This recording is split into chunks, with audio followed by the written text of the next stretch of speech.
La perceuse à colonne est essentielle, la base de tout atelier, mais si vous souhaitez utiliser le perçage précis en dehors de l'atelier, vous aurez besoin de quelque chose de portable, c'est-à-dire une perceuse électrique portative ou un tournevis à percussion sans fil, ainsi qu'un support.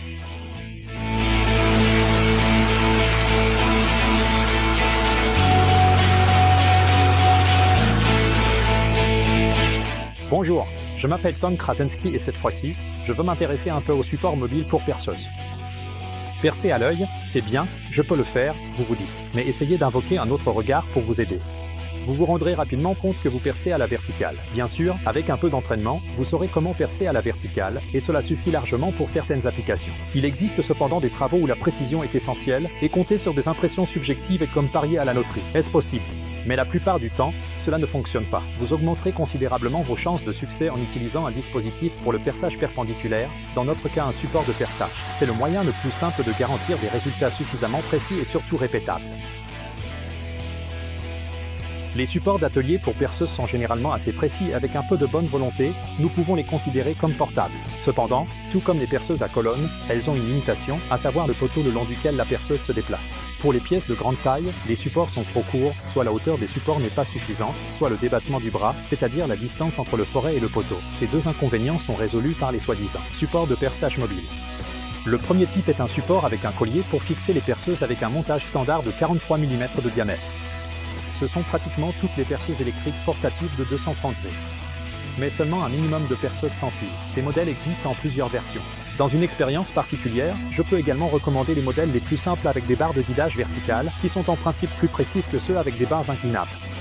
Il est également possible de percer sous un angle avec ces modèles fixes, lorsque les colonnes sont légèrement avancées selon les repères, ce qui crée l'inclinaison souhaitée. Le retour à la position verticale est donc garanti, et la précision est assurée par la fabrication. Avec les colonnes inclinables, il n'est pas toujours nécessaire de viser une position perpendiculaire, il est donc conseillé d'utiliser un équerre lors du réglage.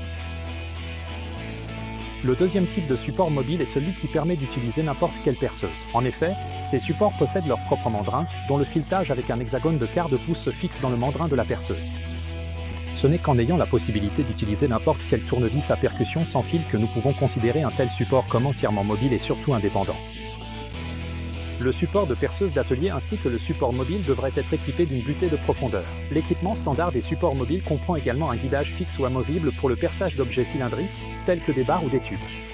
Ils sont exceptionnellement percés sur la base. Les supports mobiles ne garantissent pas la précision de guidage, donc la pointe du forêt peut être enfoncée dans la pièce à usiner avec un certain écart. Cependant, la précision du perçage est garantie avec une précision suffisante. Le support peut avoir un ressort de rappel, mais ce n'est pas obligatoire. En fait, j'utilise toujours un support mobile pour le perçage lorsque je veux que le trou de l'autre côté de la pièce soit exactement en face, et non décalé par rapport au centre ou à l'axe. Si je n'ai pas de perceuse à colonne à proximité ou s'il s'agit de pièces avec lesquelles il serait difficile de manipuler dans l'atelier, un support mobile entre en jeu. Un exemple pour tous les éléments de construction des structures en bois extérieurs, comme les pergolas, les abris ou les balançoires. J'utilise également la perceuse sur le support pour percer des trous pour des poteaux, où la perpendicularité est également importante. Lors du perçage dans des bords, j'utilise une table de travail mobile, ce qui facilite le processus. Et enfin, mon conseil. Théoriquement, il est possible d'utiliser un support d'atelier standard comme support mobile. En effet, vous pouvez percer sous le niveau de la base, qui a un obstacle au centre pour le forêt. Vous pouvez même utiliser la butée de profondeur. De plus, il y a aussi des forêts très longs. Malheureusement, vous ne pourrez à nouveau utiliser que des perceuses avec un montage de serrage standard de 43 mm. Merci d'avoir regardé et j'ai hâte de vous retrouver dans la prochaine vidéo.